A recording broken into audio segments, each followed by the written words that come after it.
Sahabat tani, ini adalah asam humat dan ini adalah biotron. Secara bentuk, asam humat ini memiliki bentuk butiran halus dan berwarna hitam, sedangkan biotron juga sama, bentuknya butiran dan juga warnanya hitam.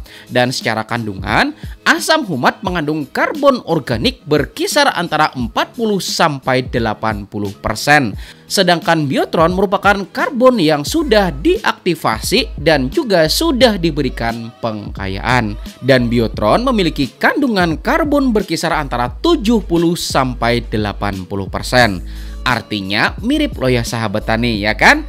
Dan secara pembuatannya, asam humat terbentuk secara alami dari proses dekomposisi material organik dan berlangsung dalam jangka waktu yang sangat-sangat lama loh ya sahabat tani. Sedangkan biotron ini dapat kita produksi sendiri dengan bahan-bahan yang ada di sekitar kita. Mau? Makanya pada video kali ini kita bakalan bikin bersama biotron dengan metode pembuatan yang sangat-sangat sederhana. Jadi pastikan Anda tonton sampai habis biar tidak ada yang kelewat dari informasi di video ini. Dan sebelum kita mulai, mari kita intro terlebih dahulu. BIM!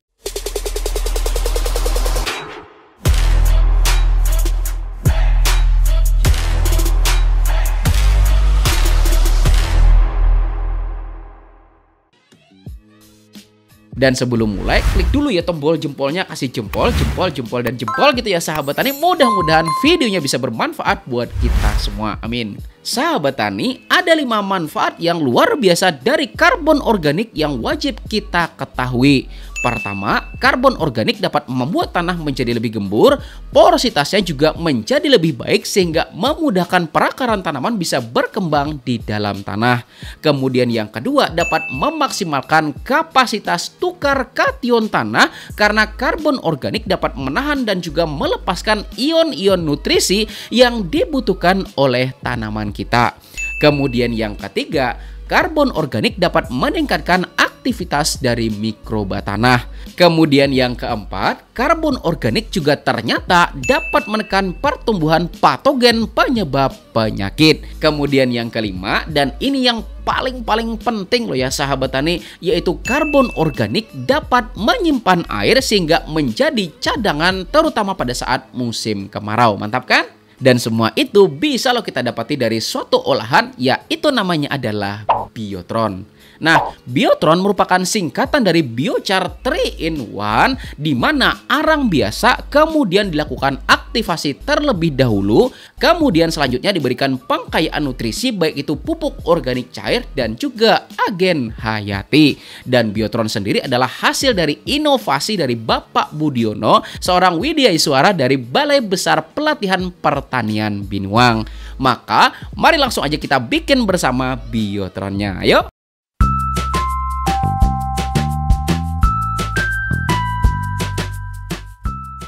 Dan bahan-bahan yang diperlukan yaitu pertama adalah arang. Dan soal arang ini apa aja boleh kok, bisa arang kayu nggak jadi masalah. Kemudian arang sekam boleh, bahkan arang tempurung juga boleh gitu ya sahabat tani. Nah, langkah pertama dari pembuatan biotronnya adalah kita haluskan terlebih dahulu ukuran arangnya gitu ya sahabat tani. Dan kalau buat nyontohin ini gitu kan, maka penghalusannya bisa kita lakukan dengan metode penumbukan aja. Dan karena saat ini kebetulan lagi nggak ada lesung gitu ya sahabat tani. Tahu lesung kan? Lesung itu adalah alat yang biasa dipakai buat numbuk padi gitu ya sahabat tani, ya kan? Dan setelah kita lakukan penumbukan, baru kita lakukan pengayakan.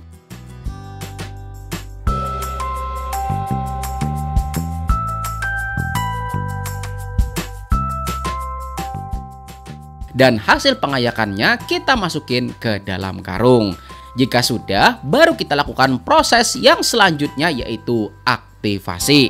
Dan bahan selanjutnya yang kita perlukan yaitu adalah kapur. Tapi dalam ini kita langsung menggunakan larutan penaik pH tanah yang merupakan hasil olahan dari kapur kalsium hidroksida gitu ya sahabat tani. Dan buat Anda yang belum tahu bagaimana cara bikinnya, maka silahkan tonton pada video yang ini.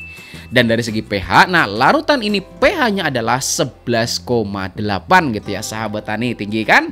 Nah kita aduk dulu ya sahabat tani larutannya. Dan kalau Anda tahu ini tuh aromanya tuh seger banget gitu ya sahabat tani, serius.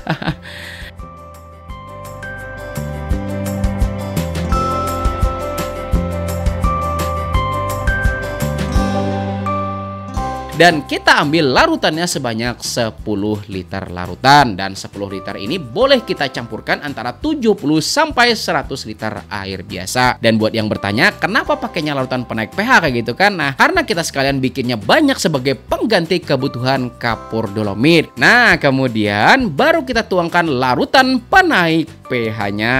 Nah tuangin pelan-pelan aja gitu ya sahabat tani.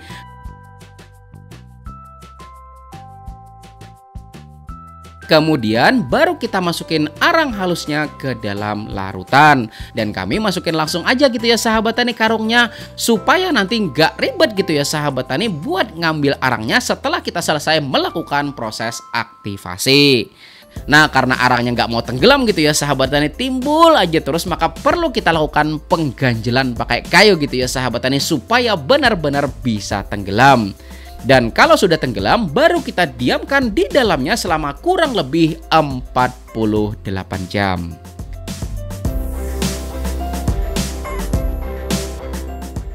Nah, sudah 48 jam gitu ya sahabat tani, dan saatnya kita angkat. Dan karena arang halus pada dasarnya dapat menyerap air antara 2,5 sampai 6 kali lipat dari berat dirinya sendiri. Artinya ketika kita aktivasikan 10 kg gitu ya sahabat tani, maka bobotnya bakalan naik antara 25 sampai 60 kg. Nah kelihatan kan ngangkatnya jadi sulit gitu ya sahabat tani karena memang sudah menyerap air. Nah kalau sudah terangkat baru kita lakukan penirisan. Dan nanti larutan penaik pH-nya masih bisa kita pakai lagi buat aktivasi arang selanjutnya. Nah kalau sudah tiris maka kita basuh arangnya sebanyak 2 kali. Nah basuhan pertama ya sahabat tani, dan airnya kita biarin aja terbuang kayak gitu kan, biar jeroan-jeroan di dalam arangnya juga ikut terbuang. Kemudian baru kita tuangkan air yang kedua. Dan sama juga kita biarkan lagi sampai tiris. Dan kalau sudah, baru kita masuk pada tahap aktivasi yang selanjutnya. Pada tahap ini karena kita tidak punya katalis dari Pak Budiononya langsung, maka kita menggunakan bahan alternatif lainnya yaitu NaCl. Dan buat yang protes kayak gitu kan, wah pakai kimia ya enggak? Ini namanya apa? Garam gitu ya sahabat tani. Dan garam ini secara rumus kimianya adalah NaCl. Nah jadi masih organik gitu ya sahabat tani. Dan dalam hal ini kita menggunakan konsentrasi yaitu 5%. Artinya kalau air pengencernya ada 10 liter, maka garam bisa kita gunakan yaitu sebanyak 500 gram. Kalau sudah maka kita tuang lagi pada wadah lainnya. Kemudian arang dalam karungnya kita masukin ke dalam baskom, lalu kita tuang larutan garamnya. Kemudian ikat dan biarkan larutan tersebut terserap sampai ke dasar paling bawah arangnya. Dan kita biarkan proses ini selama 1 sampai 2 jam kemudian. Dan buat yang bertanya gimana kalau lebih gitu kan, gitu nggak jadi masalah gitu ya sahabat tani.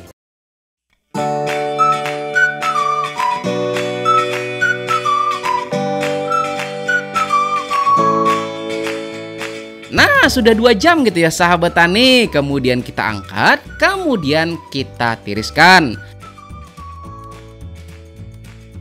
Kemudian larutan garamnya kita tuangkan pada wadah lain buat kita simpan dan bisa lagi digunakan buat proses aktivasi yang selanjutnya.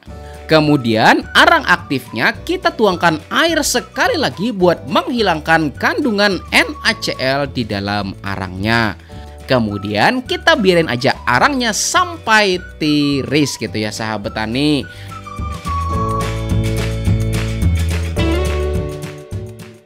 Dan kalau sudah maka kita simpan kering anginkan pada tempat yang teduh. Nah, sampai pada tahap ini maka arang ini sudah aktif ya sahabat tani. Dan untuk menjadikan arang aktif ini jadi biotron, maka kita bisa tambahkan nutrisi pupuk organik cair dan juga agen hayati. Nah, kita kasih ya sahabat tani, dan ini tuh kurang lebih 100 ml gitu ya sahabat tani, pupuk organik cair yang starternya menggunakan agen hayati yaitu trichoderma, dan dilarutkan ke dalam air sebanyak 10 liter. Dan buat yang bertanya kenapa kok 100 ml pupuk organik cairnya gitu kan, nah karena pupuk ini tuh bisa kita bikin sendiri gitu ya sahabat tani. Jadi terserah kita mau ngasih berapa banyak, gak jadi masalah karena bikin gitu ya sahabat tani. Tetapi kalau sesuai rekomendasinya itu cukup 1 ml pupuk organik cair plus 1 ml agen hayati buat larutan 1 liter gitu ya sahabat tani. Kemudian tuangkan larutan pupuk organik cairnya ke dalam arang aktifnya, dan kita tunggu aja selama beberapa jam ke depan biar mikroorganisme dan nutrisinya bisa terserap di dalam biochar aktifnya. Dan jika sudah maka kita tiriskan dan biarkan biotronnya kering gitu ya sahabat tani. Dan airnya ini masih bisa kita siramkan pada tanaman kita sebagai pupuk organik cair yang mengandung kandungan karbon gitu ya sahabat tani. Mantap. Nah, maka proses pembuatan biotronnya selesai. Dan karena kita punya stok 30 karung besar ya sahabat tani, maka buat mempercepat proses penggilingannya bisa juga menggunakan gilingan tepung gitu ya sahabat tani. Tapi perlu kita garis bawahi bersama, kalau menggunakan gilingan tepung maka saringannya itu harus yang tebal gitu ya sahabat tani, supaya tidak cepat rusak pada saat menggiling arang kayak gitu ya sahabat tani.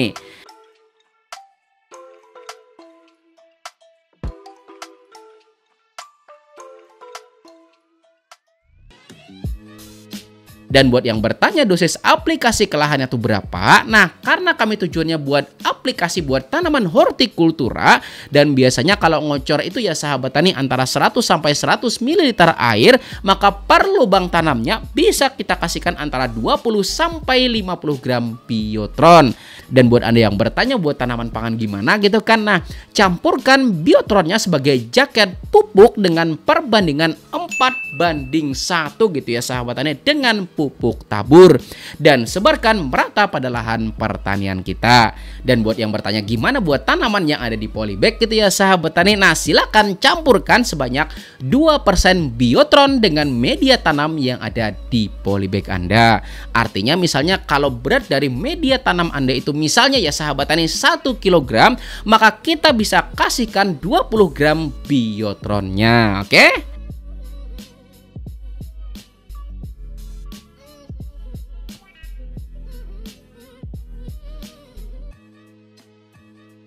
Itu tadi ya sahabat tani, A sampai Z proses pembuatan biotron lengkap dengan dosis aplikasinya pada tanaman. Mudah-mudahan bermanfaat. Maka silahkan klik tombol jempolnya jika Anda sukai video ini, dan bagikan kepada teman-teman Anda biar makin banyak lagi manfaatnya. Dan di samping sini ada 2 video yang saya rekomendasikan untuk Anda pelajari. Insya Allah akan semakin tambah pengetahuan Anda. Saya Rizali Ansar, saya akhiri dan ucapan wassalamualaikum warahmatullahi wabarakatuh.